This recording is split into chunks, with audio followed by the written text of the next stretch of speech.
1절부터 6절입니다. 여호수아 3장 1절부터 6절 말씀입니다.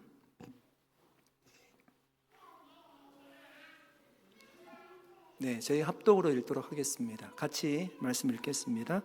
또 여호수아가 아침에 일찍 일어나서 그와 모든 이스라엘 자손과 더불어 시딤에서 떠나 요단에 이르러 건너가기 전에 거기서 유숙하니라. 사흘 후에 관리들이 진중으로 두루 다니며 백성에게 명령하여 이르되 너희는 레위 사람 제사장들이 너희 하나님 여호와의 언약궤 매는 것을 보거든 너희가 있는 곳을 떠나 그 뒤를 따르라. 그러나 너희와 그 사이 거리가 2000 규빗쯤 되게 하고 그것에 가까이 하지는 말라. 그리하면 너희가 행할 길을 알리니 너희가 이전에 이 길을 지나보지 못하였음이라 하니라. 여호수아가 또 백성에게 이르되 너희는 자신을 성결하게 하라. 여호와께서 내일 너희 가운데 기이한 일들을 행하시리라. 여호수아가 또 제사장들에게 말하여 이르되 언약궤를 메고 백성에 앞서 건너라 하매 곧 언약궤를 메고 백성에 앞서 나아가니라. 아멘. 잠깐 기도하겠습니다. 하나님 감사합니다. 오늘도 주의 말씀을 함께 나눕니다. 이 자리에 함께 하시고 특별히 명령한 이하늘 집사님, 홈식구들 오늘 이 금요 예배 나와서 하나님 앞에 찬양하였습니다. 우리 아이들의 입술을 통해서 주님이 영광 받아 주신 줄로 믿습니다. 아이들의 신앙이 깊어질 수 있도록 도와주시고 아이들이 마음껏 행복해하는 우리 산호수 온누리교회가 되게 해 주시옵소서. 오늘 말씀을 듣고 기도하시는 이 자리에 예배드리는 저희 가운데 주님이 함께하여 주시며 각자에게 필요한 은혜를 공급하여 주셔서 오늘도 주님을 뜨겁게 만나는 복된 예배의 시간 되게 해 주시옵소서. 감사드리옵고 예수님의 이름으로 기도드립니다. 아멘. 여러분 이렇게 기도해 보셨습니까? 하나님 길을 열어주십시오. 하나님 길을 열어주십시오. 저는 정말 그렇게 기도를 많이 하는 것 같습니다. 최근에도 그렇게 기도한 제목이 있습니다. 우리는 뭔가 내 인생의 길이 막혔다라고 생각이 들 때 하나님 앞에 그렇게 기도합니다. 가정의 문제를 두고 자녀의 문제를 두고 건강의 문제를 두고 때로는 우리의 인생에 방향을 잡지 못할 때도 하나님 길을 열어주십시오. 우리는 그렇게 기도드립니다. 그런데 여러분 오늘 본문을 보시면 하나님은 먼저 길을 열어주시는 것이 아니라 길을 건널 그 백성들을 먼저 준비시켜 주십니다. 여러분 지금 이스라엘 백성들이 어디에 서 있습니까? 요단강 앞에 서 있습니다. 40년 만에 그 자리에 서 있는 겁니다. 마지막 유숙지였던 시딤을 떠나서 요단강 앞에 와 있습니다. 이제 약속의 땅이 눈앞에 보입니다. 그런데 마지막 관문이 하나 남아 있습니다. 바로 요단강입니다. 여러분 요단강은 평소에도 강이기 때문에 건너기 쉬운 강은 아닙니다. 그런데 지금이 더 힘든 시기입니다. 수확기에는 물이 넘쳤다라고 해요. 그래서 우리가 읽지는 않았지만 3장 15절 말씀에 보시면 요단이 곡식 거두는 시기에는 물이 언덕을 항상 넘쳤다라고 이야기를 합니다. 그러니까 여러분 해석해 보면 지금 이스라엘 백성들은 건널 수 없는 강 앞에 서 있는 겁니다. 사랑하는 여러분, 저와 여러분은 요단강과 같은 도무지 정말 건널 수 없는 강과 같은 그런 상황을 겪은 적이 있으십니까? 지금도 여러분 우리 각자에게는 저는 아마 요단강이 있을 거라고 생각이 듭니다. 오늘 말씀을 통해서 여러분 우리가 어떻게 우리 가운데 흐르고 있는 그 요단강을 건너고 그리고 약속의 땅으로 나아갈 수 있을지를 우리가 함께 말씀을 묵상하면서 은혜를 나누고자 합니다. 1절 말씀을 한번 읽어보겠습니다. 같이 한번 읽어보겠습니다. 또 여호수아가 아침에 일찍이 일어나서 그와 모든 이스라엘 자손들과 더불어 시딤에서 떠나 요단에 이르러 건너가기 전에 거기서 유숙하니라. 여러분 여호수아가 아침에 일찍 일어났습니다. 이스라엘 자손들과 함께 시딤을 떠나서 요단에 이르렀습니다. 거기에서 며칠을 유숙했을까요? 2절 말씀에 보니까 사흘을 유숙했다라고 합니다. 여러분, 우리가 이스라엘 백성들이라면 어떤 마음이 들었을까요? 광야 40년을 거쳐와서 지금 요단강 앞에 서 있습니다. 약속의 땅 가나안이 보이고 있어요. 여리고가 보이고 있습니다. 어떤 마음이 들었을까요? 40년을 기다렸습니다. 단숨에 요단강을 건너서요, 가나안 땅에 들어가고 싶지 않았을까요? 그런데 여러분, 하나님은 요단강이 보이는 그 마지막 관문에서 사흘을 더 머물게 하십니다. 왜 요단강 앞에서 사흘을 더 머물게 하셨을까요? 여러분, 하나님의 일정표는요, 그들이 생각하는 것과 달랐습니다. 하나님은 사흘간 그들에게 꼭 가르쳐야 될 것이 있는 거예요. 하나님이 그들에게 무엇을 가르치셨을까요? 여러분, 하나님의 일정표는요, 거기 사흘 동안 기다리는 것이었습니다. 여러분 어떠세요? 여러분 잘 기다리는 편이십니까? 기다리는 시간은 우리에게, 멈춰있는 시간은 때로는 우리에게 불편하게 하기도 하고요, 뭔가 내가 뒤처진다는 느낌을 가지게 하기도 합니다. 멈춰있는 시간을 매우 싫어하는 분도 계십니다. 열심히 달릴 때만 내가 뭔가를 이룬 것 같은 성취감을 느끼는 것이 우리인 것 같아요. 그러나 여러분, 하나님 앞에서의 그 기다림은요, 손해가 아닙니다. 기다림은 하나님의 역사를 보기 위한 시간입니다. 3절 4절 말씀을 보시면 관리들이 백성들에게 요단강을 건널 때 기억해야 될 주의사항을 가르쳐주고 있어요. 뭐라고 얘기하는가 하면, 제사장들이 이제 언약궤를 매게 될 텐데 그 언약궤를 매는 것을 보면 너희의 짐을 정리해서 그 자리에서 일어나서 제사장을 따라가라고 이야기합니다. 그런데 가까이 가지 말고요, 한 2000규빗쯤 떨어져서 가래요. 2000규빗 되는 거리는 오늘날로 얘기하면 한 900m 정도 되는 거리입니다. 그러니까 꽤 먼 거리잖아요. 거의 1km 되는 거리잖아요.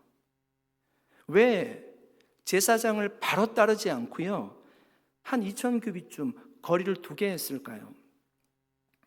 첫째는 우리 본문을 통해서 알 수 있는 겁니다.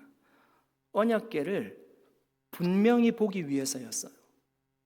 4절 말씀해 보시면 그렇게 할 때 너희가 행할 길을 알리라고 합니다. 그러니까 언약궤를 한 900m 정도 떨어져야지만 갈 길이 보인다는 거예요. 지금 이스라엘이 가는 길은요, 한 번도 가보지 않은 길이에요. 그러니까 누군가 인도해야 되는 길을 지금 걸어가고 있는 거예요. 지금 거기 한두 명이 있는 것이 아니라 한 200만 명 정도 있었다고 하잖아요. 수많은 백성이 함께 그 길을 걸어가고 있어요. 그런데 제사장들이 언약궤를 맸을 때 앞에 있는 사람이 너무 가까이 다가가게 되면 뒤에 있는 사람이, 제사장이 보이지 않을 거예요. 따라가기 힘들 거예요. 그만큼 거리를 두라는 것입니다. 하나님의 백성 전체가 어디로 가야 할지를 정확하게 보고 따라갈 수 있도록 거리를 두라는 거예요. 두 번째는 하나님의 거룩하심을 가르치기 위함이었습니다. 여러분, 언약궤라는 게 단순한 나무 상자가 아니잖아요. 언약궤는 지성소 안에 있었습니다. 일반 백성들은 언약궤를 보지도 못하는 거예요. 가장 하나님의 영광이 가득한 곳이 그 언약궤 위에 있었습니다. 그런데 그 언약궤가 지금 내 눈앞에 와 있어요. 여러분, 사람들의 심리를 알지 않습니까? 그 언약궤가 내 눈앞에 와 있을 때 가까이 가서 보고 싶을 거예요. 그 언약궤를 만져보고 싶을 거예요. 어떻게 돼요? 언약궤를 만지면 죽는 거죠. 떨어지라고 얘기합니다. 하나님의 거룩하심을 보여주기 위해서 충분한 거리를 두라고 하셨을 겁니다. 여러분, 이스라엘은 지금 가나안 전쟁을 앞두고 있잖아요. 얼마나 두려운 시기입니까? 그런데 이 모습을 한번 상상해 보십시오. 제사장들이 언약궤를 메고 앞서 걸어가고 있어요. 하나님이 걸어가고 있는 거예요. 하나님의 임재가 가득한 곳이 언약궤이죠. 하나님이 걸어가시는 모습을 상상해 보십시오. 두려워할 필요가 없어요.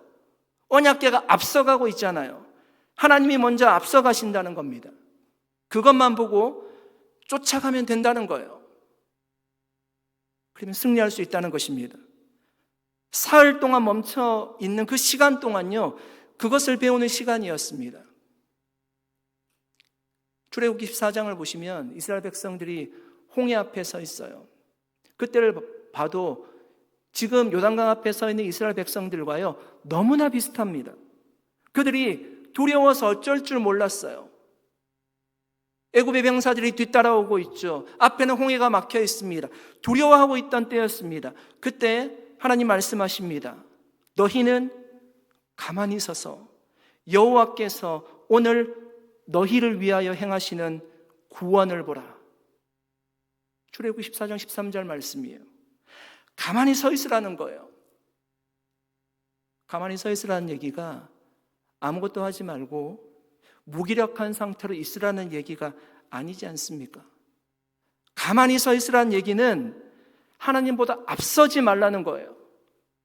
하나님의 일하심을 기대하라는 것입니다. 부활하신 예수님이 제자들을 만났습니다. 여러분, 십자가에 달렸던 그 예수 그리스도가 부활하셔서 제자들 앞에 나타났습니다. 여러분, 제자들이 그 모습을 바라볼 때 얼마나 감격스럽고 기뻤을까요? 당장이라도 예루살렘 성내로 뛰어가서요, 우리의 스승이 살아났노라고, 부활하셨노라고, 말씀하신 그대로 살아나셨노라고 전하고 싶으셨을 겁니다. 전하고 싶었을 것입니다. 그런데 주님 말씀하세요. 기다리라고 하십니다. 위로부터 능력을 입힐 때까지 기다리래요. 예루살렘 성을 떠나지 말고 기다리라고 말씀하십니다. 그들이 가슴 뛰는 상황들을 맞이했지만요, 기다려요. 그리고 오순절날 성령이 그들 가운데 강력하게 임재하시고요, 그 이후에 성령의 능력을 받아서 엄청난 사역을 할 수 있었습니다. 사랑하는 여러분, 하나님의 백성들에게 기다림은 낭비가 아니라, 패배가 아니라 하나님의 일하심을 보기 위한 준비의 시간인 줄 믿습니다. 이번 주 수요일에 아침에 출근하는데 집에서 교회까지 한 15분 정도 걸리거든요. 근데 그날 30분 이상 걸리는 거예요. 거의 속도가 안 나더라고요. 너무 답답한 거예요. 왜 이렇게, 한 번도 그런 적이 없었거든요. 지난 4년 동안 한 번도 그런 적이 없었거든요. 왜 이렇게 막히나 싶었습니다. 그런데 가다 서다 운전을 하다 보니까 그 짧은 거리에 교통사고가 3곳이나 났어요. 한 곳은 크게 났더라고요. 만약에 여러분, 누구도 교통사고 후속 처리를 하지 않고 그냥 그대로 둔다라면, 그 사실을 모른 채 모든 운전자가 신나게 달린다면 그 도로를 어떻게 될까요? 아마 교통사고가 더 많이 날 것이고요, 시간은 더 많이 지체해야 될 겁니다. 앞이 보이지 않아서 답답했지만, 멈춰서 있었지만, 사실은 기다림이요, 사고를 예방하는 시간이었습니다. 사랑하는 성도 여러분, 우리 각자에게도 요단강이 있습니다. 우리는 지금 그 앞에 서 있을 것입니다.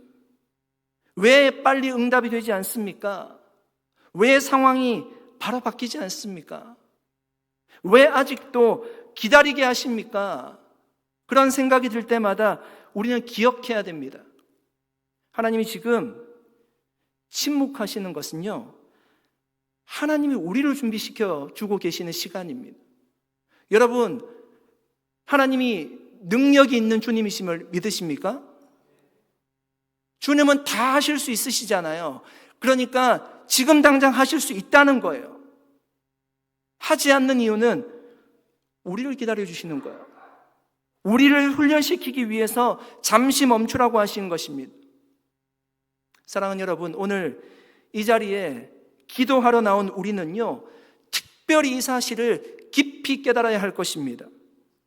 기도하다가 답답할 때가 있어요. 그래서 하나님을 더욱 재촉합니다. 당장 달라는 것입니다. 그러나 기도는 하나님을 재촉하는 것이 아니라 하나님의 일하심의 때를 기다리는 시간이에요. 그것을 아는 시간이 기도의 시간이에요. 여러분, 예수님도 기도하실 때 하나님의 뜻을 구했습니다. 사랑하는 여러분, 지금 혹시 내 삶에 지체가 되는 것이 있다라면 낙심하지 마시기를 바랍니다. 멈춤의 시간에도요, 하나님은 일하고 계시는 줄로 믿습니다.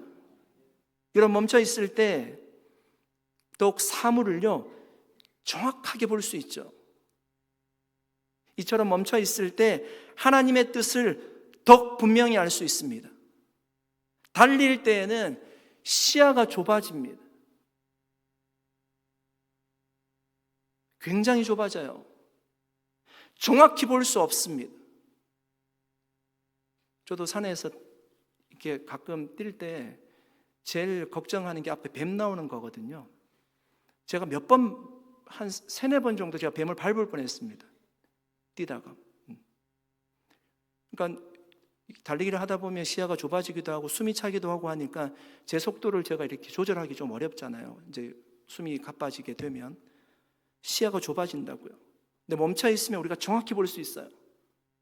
그러므로 멈춰 있을 때 우리보다 앞서 일하시는 주님을 선명하게 바라볼 수 있기를 축복합니다. 그 주님의 일하심을 기다릴 줄 아는 지혜를 가질 수 있기를 축복합니다. 여러분, 기다릴 때 내 노력으로 힘들게 수영해서 요단강을 건너는 것이 아니라 편안하게 건너게 될 것입니다. 주님이 그렇게 역사하셨습니다. 그 사실을 믿고 기다릴 줄 아는 지혜로운 성도들 될 수 있기를 축복합니다. 5절 말씀 읽어보겠습니다. 같이 읽어보겠습니다. 여호수아가 또 백성에게 이르되 너희는 자신을 성결하게 하라. 여호와께서 내일 너희 가운데 기이한 일들을 행하시리라. 이런 본문에 나오는 하나님은 어떤 분이십니까? 하나님은 어떤 일을 하신다고 하죠? 기이한 일을 행하신 하나님이다 라고 말씀합니다. 여러분, 기이한 일은 어떤 일일까요? 기이한 일, 영어로는 wonders, miracles라고 번역이 되었습니다. 그러니까 기이한 일은 우리가 상상할 수 없는 놀라운 일을 이야기하는 거예요. 그런데 하나님이 그런 놀라운 일을 행하시기 전에 우리에게 요청하시는 것이 있어요. 먼저 요청하시는 것이 있어요. 그 일을 하시기 위해서 우리에게 요청하시는 것이 있다고요. 5절에 뭐라고 말씀합니까? 너희 자신을 성결하게 하라고 합니다. 너희 자신을 성결하게 하라. 여러분, 우리는 보통 이렇게 생각하죠. 하나님이 먼저 놀라운 일을 행하시면 내가 더 잘 믿어보겠다라고, 내가 더 거룩하게 살아보겠다라고 그렇게 우리가 다짐할 때가 많죠. 그런데 하나님은 반대로 하기를 원하세요. 우리가 먼저 성결하게 살 것을 다짐한다면 그때 우리 중에 기이한 일을 행하시겠다는 것입니다. 여러분, 성결하게 한다는 것이 무엇일까요? 구약의 의미에서 한번 생각해 보십시오. 성결하게 한다는 것이 구약의 정결 규례를 생각해 보면 몸을 씻는 것을 이야기할 것입니다. 그런데 그것만 포함하지는 않아요. 성결은 하나님 앞에서 세상과 구별된 삶을 살겠노라고 결단하는 거예요. 그것이 거룩이잖아요. 성결은 자신의 죄를 회개하고요, 마음을 정돈하고요, 하나님 앞에 자신을 드리겠다는 선언이에요. 이렇게 성결하게 자신을 구별한 사람에게 하나님은 기이한 일을 보여주시고 행하시겠다는 겁니다. 여러분, 하나님이 기이한 일을 보여주시기 전에 왜 이렇게 성결을 요구하실까요? 하나님이 성결하신 분이세요. 하나님이 거룩하신 분이세요. 그래서 하나님의 백성도 성결해야 됩니다. 하나님은 성결한 사람과 함께 하십니다. 여러분, 이스라엘 역사를 보십시오. 성결이 무너지면, 거룩이 무너지면 하나님이 그들과 함께 하지 않으셨어요. 그들을 멀리 하셨어요. 심하면 그들을 떠나셨습니다. 그래서 이스라엘에 하나님이 떠나고 나면 고통이 찾아왔어요. 그것이 사사기의 역사입니다. 출애굽기 19장에 보시면 하나님과 이스라엘 백성들 사이에 시내산 언약을 맺는 장면이 나옵니다. 그때 하나님이 이스라엘 백성들에게 요구하시는 것이 있습니다. 출애굽기 19장 10절 11절 말씀입니다. 여호와께서 모세에게 이르시되 너는 백성에게로 가서 오늘과 내일 그들을 성결하게 하며 그들에게 옷을 빨게 하고 준비하게 하여 셋째 날을 기다리게 하라. 이는 셋째 날에 나 여호와가 온 백성의 목전에서 시내산에 강림할 것이니라. 여러분 보십시오. 하나님을 만나려면요, 성결이 필요해요. 반대로 성결이 깨어지면 주님과 멀어지는 것입니다. 야곱이 도망자의 삶을 살다가 이런 우여곡절 끝에 베델로 다시금 돌아옵니다. 20년의 시간이 걸렸습니다. 그때 베델로 올라가기 전에 야곱이 자신과 함께 라반의 집에서 나왔던 가족들과 그 종들도 있었겠죠. 그 모든 사람들에게 야곱이 이렇게 이야기합니다.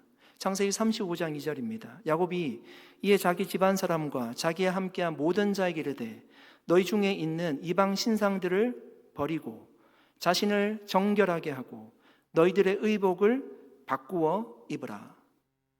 여러분, 야곱이 뭐라고 하죠? 이방의 우상을 여기까지 가지고 왔다는 거예요. 지금 베델에서 주님 만나야 되는데 여기까지 가지고 왔어요. 그거 정리하라는 것입니다. 그리고 정결하게 하라고 말하고 있어요.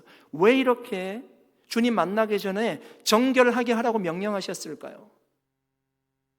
여러분, 야곱에게 베델이라는 곳은요, 특별한 곳이에요. 형 에서가 죽이려고 할 때 도망쳐 나와서 그곳에서 사닥다리를 보고 주님 만나지 않았습니까? 다시금 그곳으로 돌아가는 거예요. 왜? 주님 만나려고 돌아가는 거예요. 그러니까 주님 만나기 전에 정결하게 해야 된다는 거예요. 역대하 7장에 보시면 솔로몬이 성전 봉헌식을 하는 장면이 나옵니다. 그때 여러분, 거기에서 그 성전 봉헌식을 집례하는 제사장조차 접근하기 어려울 정도로 그 성전의 여호와 영광이 가득했습니다. 그 성전 봉헌이 있은 후에 하나님은 솔로몬에게 이렇게 말씀하셨습니다. 우리가 잘 아는 말씀이에요. 역대하 7장 14절 말씀입니다. 같이 한번 읽어보겠습니다.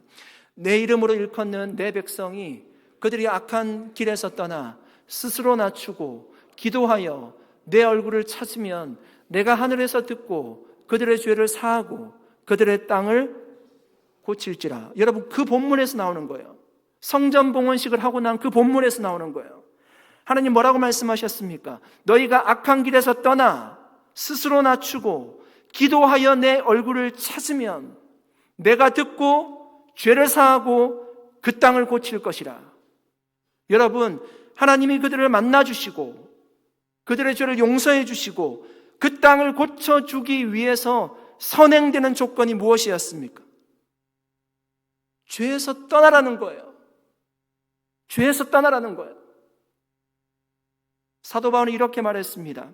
디모데후서 2장 21절입니다. 같이 한번 읽어보겠습니다. 그러므로 누구든지 이런 것에서 자기를 깨끗하게 하면 귀 쓰는 그릇이 되어 거룩하고 주인의 쓰심에 합당하며 모든 선한 일에 준비함이 되리라. 여러분, 주님이 쓰시는 사람은 누구입니까? 자기를 깨끗하게 하는 사람이에요. 여러분, 하나님 앞에 쓰임받기를 원하십니까? 쓰임받기를 원하십니까? 자기를 성결하게 하는 사람이래요. 깨끗하게 하는 사람을 주님이 쓰신대요. 이 본문을 묵상하면서 정말 제 안에 간절함이 생겼습니다. 우리 교회 성도들 한 사람 한 사람이 우리 자신을 성결하게 한다라면 주님이 우리 교회를 얼마나 크게 쓰실까? 이런 마음이 들었습니다. 여러분, 귀한 손님이 우리 집에 온다라고 하면 우리가 제일 먼저 하는 것이 청소일 거예요. 깨끗하게 할 것입니다. 평소에는 눈에 잘 보이지 않았던 창틀까지도 아마 청소하려고 할 거예요. 왜 그렇게 청소를 하죠? 그만큼 그 손님을 중요하게 여기기 때문이에요. 그 손님을 만나기 위해서 준비하는 거예요. 하나님께서 우리를 만나기를 원하세요. 할렐루야. 하나님은 성결하신 분이세요. 그 주님을 만나기 위해서는 우리도 성결해야 된대요. 그래서 죄를 회개하고 마음을 정돈하고요, 하나님께 나아가는 거예요. 여러분, 아무것도 정리되지 않은 채, 아무것도 치워지지 않은 채 하나님 이것도 저것도 들어주세요, 하나님 기적을 보여주세요, 길을 열어주세요, 그렇게 요청한다면 순서가 잘못된 것이라는 거예요. 하나님이 일하시는 자리는 먼저 성결이 필요하다는 것입니다. 사랑하는 여러분, 오늘도 우리는 이 자리에 기도하러 나왔습니다. 답답한 마음을 가지고, 기도 제목을 가지고, 간절한 부르짖음을 가지고 이 자리에 나오신 분도 계실 겁니다. 그러나 여러분, 기도하기 전에 먼저 우리의 마음을 살펴보았으면 좋겠습니다. 주님 말씀하십니다. 너희 자신을 성결하게 하라. 여러분, 이 전제가 성립이 된다면 이어서 주님 말씀하세요. 보십시오. 너희 자신을 성결하게 하라. 여호와께서 내일 너희 가운데 기이한 일들을 행하시리라. 사랑하는 여러분, 저와 여러분에게 성결이 있습니까? 기도하다 보면 우리가 드리는 기도보다 하나님께서 먼저 우리 마음에 주시는 메시지가 있을 때가 있습니다. 여러분, 그럴 때 있으시죠? 내가 하고자 하는 기도는 다른 기도인데 자꾸 어떤 기도가 떠오를 때가 있어요. 자꾸 어떤 마음이 들 때가 있습니다. 그런 기도 제목이 떠오를 때가 있어요. 너는 왜 그렇게 요즘 분노하고 있느냐? 왜 아직도 용서하지 못하느냐? 왜 나보다 다른 것을 붙들고 있느냐? 왜 입술로는 믿음이 있다라고 하면서 마음은 두려움에 붙들려 있느냐? 여러분, 이런 것들이 우리가 먼저 기도하기 전에 하나님 앞에서 회개하고 내려놓아야 될 것들이에요. 성결한 삶을 위해서 내려놓아야 될 것들입니다. 우리는 성결한 삶이라고 하면 육신적인 것밖에 생각하지 않을 거예요. 우리의 생각을 성결하지 못하게 하는 것들이 얼마나 많이 있습니까? 두려워하는 마음, 염려하는 마음이 우리에게 더 클 것입니다. 그건 내려놓으라는 것이. 사랑하는 여러분, 하나님은 우리가 기도하기 전에, 주님 만나기 전에 마음을 깨끗이 하기를 원하십니다. 성결한 마음으로 주님 만날 수 있기를 축복합니다.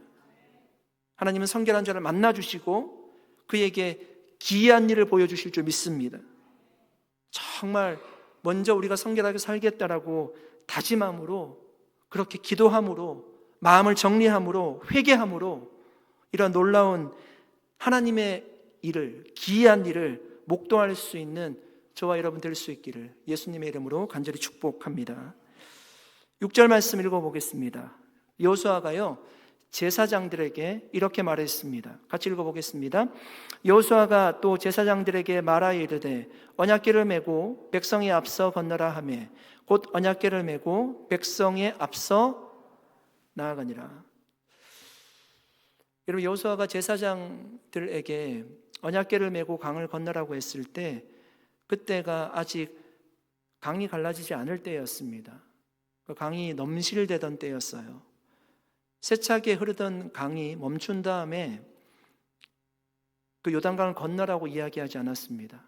그러니까 먼저 언약궤를 메고 그 휩쓸려 갈 것 같은 그 요단강에 발을 내디디라고 한 것이에요. 여러분, 저는 이것이 믿음이라고 믿습니다. 믿음은 우리가 다 이해한 다음에, 아니 어느 계절이 되면 그 요단강이 물이 줄어든다는데 합리적으로 생각하고 따라가는 것이 아니라, 그렇게 움직이는 것이 아니라 하나님이 말씀하셨기 때문에 움직이는 것이 믿음입니다. 여러분, 아브라함이, 하나님이 가라고 했어요. 아브라함에게 약속의 땅 가나안으로 가라고 했습니다. 그런데 성경에 보니까 그가 갈 바를 알지 못하고 나갔대요. 그러니까 어디로 가야 될지를 모르고 나간 거예요. 왜 나갔습니까? 고향 친척 부모를 다 떠나서 나갔거든요. 하나님의 말씀을 따라 나간 거예요. 내가 이해하고 간 것이 아니었어요. 언약궤를 맨 제사장들은 누구보다 요단강 물에 먼저 발을 내디뎌야 했습니다. 여러분, 이것이 리더의 사명이겠죠. 위험한 줄 알면서도 나가야 되는 것. 백성보다 앞서 나가야 했습니다. 가장 위험한 자리에 서 있는 거예요. 이런 백성들은 혹시라도 앞에선 언약궤를 맨 제사장들이 요단강 물에 들어갔을 때 만약에 휩쓸려 가게 된다라면 자신은 두려워서 그 요단강 물에 들어가지 않아도 될 것입니다. 그런데 제사장들은 달랐어요. 제일 처음으로 그 세차게 흐르던 그 요단강 물에 발을 내디뎌야 했습니다.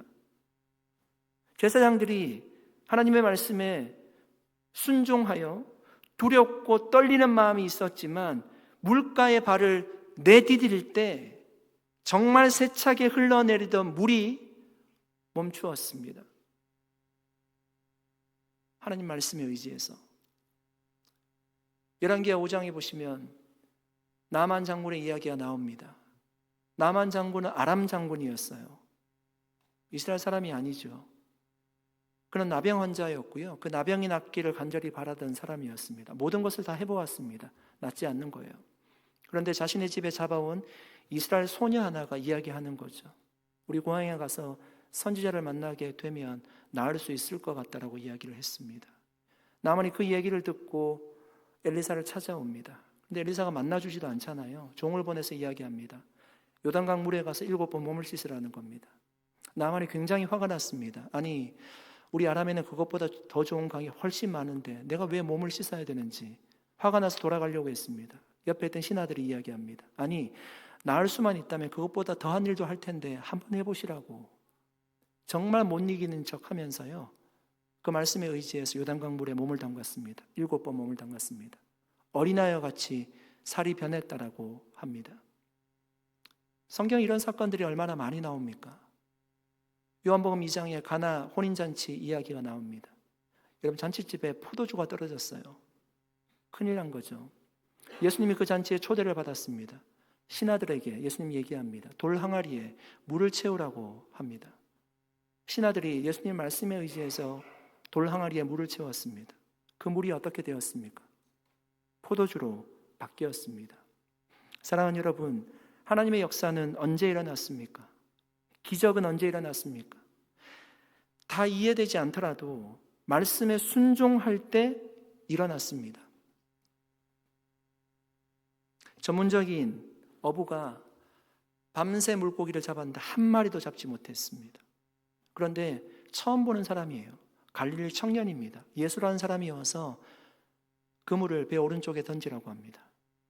아니, 내가 여기서 잔뼈가 굵은 사람인데 밤새도록 물고기 한 마리를 잡지 못했는데 라고 생각을 한다면 그물을 던지지 않았을 겁니다. 그러면 하나님의 역사를 경험하지 못했을 겁니다. 말씀에 의지해서 던졌다고 합니다. 그러니 그물이 찢어질 정도로 물고기를 잡았습니다. 여러분, 우리 중에 순종이 쉬운 사람은 없어요. 순종은 다 어렵습니다. 그러나 순종할 때 하나님의 역사가 일어나는 것은요, 확실합니다. 어떤 분이 나는 전도할 수 없다는 생각을 가지고 신앙생활을 하는 거예요. 그런데 목사님이 계속 전도에 대해서 설교를 하시는데 마음속에 뭐라고 하죠? 부담이 쌓여가는 거예요. 안 하겠다라고 했지만 말씀을 계속 들으면서 전도에 대한 부담이 쌓여가는 것입니다. 그래서 용기를 내어서 어떤 사람을 전도하고자 식사를 하면서 교회로 초대를 했습니다. 조심스럽게 교회를 초대했어요. 그 사람이 몇 주 동안 그냥 호기심에 교회를 나오는 것 같았습니다. 그런데 몇 달이 지나고요, 정말 믿음을 가지게 된 거예요. 그리고 그 사람을 통해서 그 가족이 교회를 나오게 되었습니다. 그 가정이 교회를 나오게 되니까 또 다른 교제하는 가정이 교회로 나오게 되었어요. 여러분 보십시오. 한 사람의 순종이 여러 영혼들을 교회로 인도했습니다. 사랑하는 여러분, 순종이 쉬운 사람은 없어요. 우리는 원래 존재 자체가요, 불순종에 더 끌리는 사람이에요. 인류 최초의 인간인 아담과 하와를 생각해 보십시오. 하나님과 교제하는 것이 얼마나 기쁜 삶이고 좋은 삶입니까? 그런데 불순종을 택하잖아요. 그 불순종 때문에 죄가 들어왔고요, 죽음에 이르게 되었습니다. 여러분, 순종이 어려워도 불순종의 결과를 보면 순종해야 된다는 것이 확실해져요. 불순종은 죽음의 길입니다. 제사장들이 정말 두렵고 떨리는 마음이지만 요단강에 발을 담글 때 강이 끊어졌어요. 하나님은 그렇게 순종하는 사람들을 통해서요, 놀라운 일을 행하셨습니다. 강이 끊어지고 수백만 명의 이스라엘 백성들이 그 강을 건너지 않습니까? 사랑하는 여러분, 하나님이 우리에게 항상 기도하라고 하셨습니다. 그 말씀에 여러분 순종해 보십시오. 산이 옮겨지는 놀라운 역사가 있을 것입니다. 하나님이 우리 각자에게 주신 달란트가 있대요. 은사가 있대요. 각자에게 주셨대요. 분명히 각자라고 하셨어요. 안 받은 분 없어요. 다 받았습니다. 그 은사를 주신 이유가 뭐라고 얘기합니까? 주님의 몸된 교회를 섬기라고 주셨대요. 각자에게 받은 은사를 가지고 교회를 섬겨보십시오.